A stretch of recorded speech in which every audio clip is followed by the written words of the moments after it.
ओम शांति। कैसे हैं आप सभी? आई होप आप सभी बहुत अच्छे हैं और सदा ही अच्छे रहे। देखिए, अगर आपने मुरलियों को अध्ययन किया होगा तो बाबा हमें किस बात पर अलर्ट कर रहा है कि बाबा ने कहा कि यदि तुम सतयुग के नजदीक आ रहे हो तो तुम्हारे में क्या क्या क्वालिटीज दिखेंगी। वो तो आप जब चिंतन करोगे तो आपको समझ आएगा। वैसे भी बाबा ने कहा है जैसे जैसे नजदीक आओगे तुम्हारी खुशी बढ़ती जाएगी, न्यारे प्यारे होते जाओ।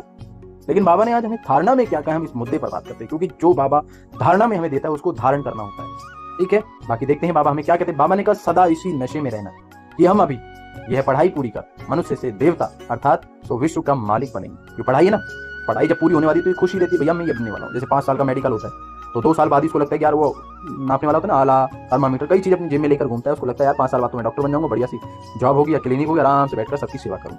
ऐसी बाबा कहते तुम्हें नशा रहे कि अभी हम ये पढ़ाई पूरी कर मनुष्य से फिर क्या बन जाएंगे, देवता। वो भी कौन सा देवता? विश्व का मालिक बनेंगे, है ना नशा।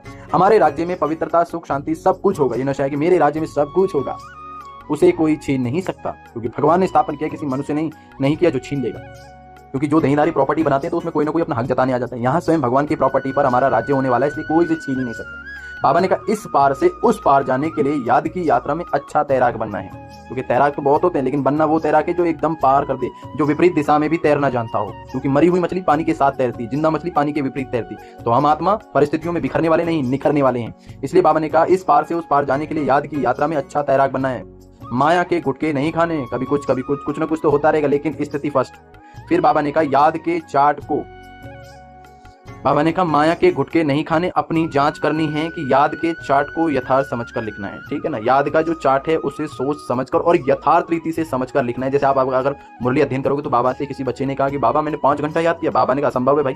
इसलिए तो बाबा ने यथार्थ समझो, ये नहीं कि 1 घंटा बैठे हैं तो 1 घंटा ही चल, 1 घंटे में कितना मिनट कितना सेकंड मैं बाबा में एकाग्र रहा, इस बात का चार्ट है। ओके, इसलिए बाबा ने कहा यथार्थ समझकर चार्ट लिखना है, यथार्थ समझकर समझना है। चलिए आप बाबा का स्लोगन भी सुन लीजिए, बहुत सुंदर है। बाबा ने कहा प्रकृति का दास बनने वाले ही उदास होते हैं, इसलिए प्रकृति जीत बनो। क्या बन?